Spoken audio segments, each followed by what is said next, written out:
Delicious റെസിപ്പീസിലേക്ക് വീണ്ടും സ്വാഗതം. ഇന്ന് ഞാനൊരു നാടൻ റെസിപ്പിയുമായിട്ടാണ് വന്നിരിക്കുന്നത്. വെള്ളരിക്ക ഉപയോഗിച്ചിട്ട് ഒരു തോരൻ തയ്യാറാക്കിയാലോ? സാധാരണയായിട്ട് വെള്ളരിക്ക ഉപയോഗിച്ച് പച്ചടിയോ അല്ലെങ്കിൽ വെള്ളരിക്ക പുളിശ്ശേരിയോ ഒക്കെയാണ് നമ്മൾ തയ്യാറാക്കാറുള്ളത്. ഇന്ന് നമുക്ക് ഈ വെള്ളരിക്ക ഉപയോഗിച്ചിട്ട് ഒരു തോരൻ തയ്യാറാക്കിയെടുക്കാം. ഞാനിവിടെ ഒരു വെള്ളരിക്കയാണ് എടുത്ത് വെച്ചിരിക്കുന്നത്. ഇത് മുഴുവനായിട്ടും എടുക്കുന്നില്ല. ഇതിൻ്റെ തൊലിയൊക്കെ കളഞ്ഞ് കുരുവൊക്കെ നീക്കം ചെയ്ത ശേഷം കട്ട് ചെയ്ത് വെച്ചിട്ടുണ്ട്.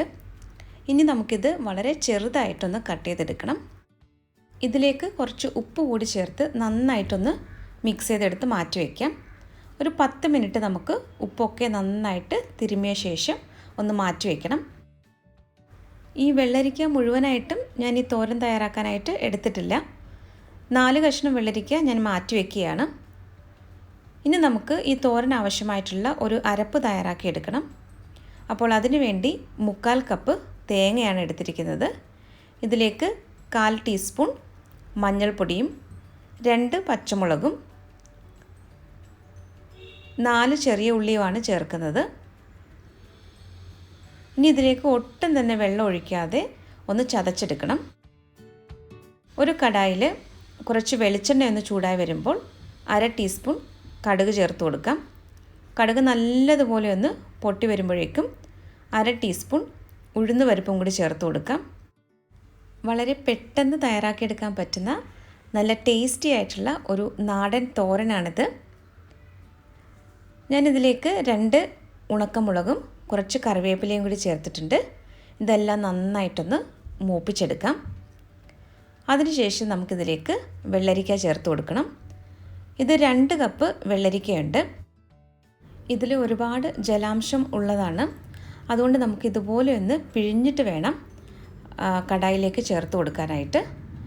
അപ്പോൾ ഞാൻ എടുത്തു വെച്ചിരിക്കുന്ന 2 കപ്പ് വെള്ളരിക്കയും ഇതുപോലെ ഒന്ന് വെള്ളമൊക്കെ ഒന്ന് പിഴിഞ്ഞ് കളഞ്ഞ ശേഷം കടായിലേക്ക് ചേർത്തിട്ടുണ്ട്. ഇത്രയും വെള്ളമാണ് നമുക്ക് വെള്ളരിക്കയിൽ നിന്ന് കിട്ടിയത്. ഇത് നമുക്ക് മാറ്റി വയ്ക്കാം. ഇനി ഇത് നല്ലതുപോലെ ഒന്ന് മിക്സ് ചെയ്തെടുക്കാം. ഈ വെള്ളരിക്കയ്ക്ക് അധികം വേവില്ല, വളരെ പെട്ടെന്ന് തന്നെ ഇത് വെന്ത് കിട്ടും. അപ്പോൾ നമുക്കിതൊന്ന് അടച്ച് വെച്ചിട്ട് ഒന്ന് വേവിച്ചെടുക്കാം. ഒരു 3 മുതൽ 4 മിനിറ്റ് വരെ നമുക്കിതൊന്ന് അടച്ച് വെച്ചിട്ട് വേവിച്ചെടുക്കാം. ഇപ്പോൾ ഏകദേശം 4 മിനിറ്റ് ആയിട്ടുണ്ട്. നന്നായിട്ട് ഇതൊന്ന് മിക്സ് ചെയ്തെടുക്കാം. ഇനി ഇതിലേക്ക് നമുക്ക് തേങ്ങയുടെ കൂട്ടാണ് ചേർക്കാനുള്ളത്. ഈ അരപ്പ് ചേർത്തിട്ട് നന്നായിട്ടൊന്ന് ഇളക്കി യോജിപ്പിച്ചെടുക്കണം. ഈ അരപ്പ് ചേർത്ത ശേഷം ഞാൻ വീണ്ടും ഇത് അടച്ചു വെക്കുന്നില്ല. തുറന്ന് വെച്ച് തന്നെ ഇതുപോലെ ഒന്ന് ഇളക്കി കൊടുത്താൽ മതിയാകും. ഒട്ടും തന്നെ വെള്ളം ചേർക്കാതെയാണ് ഈ തോരൻ തയ്യാറാക്കിയെടുക്കുന്നത്. ഈ തേങ്ങയുടെ പച്ചമണം മാറുന്നത് വരെ ഒന്ന് ഇളക്കി കൊടുത്താൽ മതിയാകും. ഏകദേശം ഒരു 3 മുതൽ 4 മിനിറ്റ് വരെയാണ് അരപ്പ് ചേർത്തിട്ട് ഒന്ന് ഇളക്കി കൊടുക്കേണ്ടത്. ഇപ്പോൾ നിങ്ങൾക്ക് കാണാമല്ലോ, ഒട്ടും തന്നെ വെള്ളം മയമൊന്നും ഇല്ലാതെ നല്ല ഡ്രൈ ആയിട്ട് ഇത് വന്നിട്ടുണ്ട്. ഇപ്പോൾ ഏകദേശം ഒരു 3-4 മിനിറ്റ് കഴിഞ്ഞിട്ടുണ്ട്. ഇനി നമുക്ക് ഫ്ലെയിം ഓഫ് ചെയ്യാം. അങ്ങനെ നല്ല ടേസ്റ്റി ആയിട്ടുള്ള നമ്മുടെ നാടൻ വെള്ളരിക്ക തോരൻ ഇവിടെ റെഡി ആയിട്ടുണ്ട്.